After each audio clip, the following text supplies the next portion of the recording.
Hi there! Welcome to the Cinch Tips series, your quick and easy guide to getting the most out of CINCHQuilt. If you're new here, you're going to love how simple it is to get started. With CINCHQuilt, there's nothing to download or install.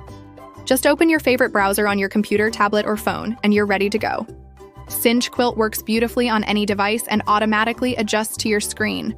So whether you're curled up on the couch with your tablet, at your desk with your computer, or on the go with your phone, CINCHQuilt is always right at your fingertips.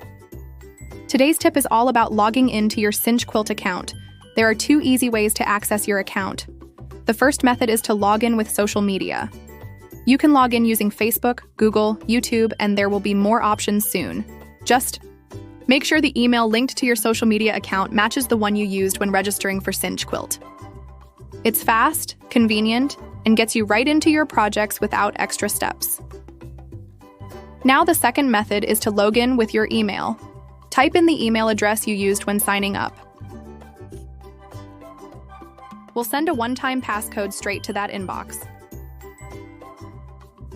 Open the email, copy or type the code into the login page, then click Verify and Log In.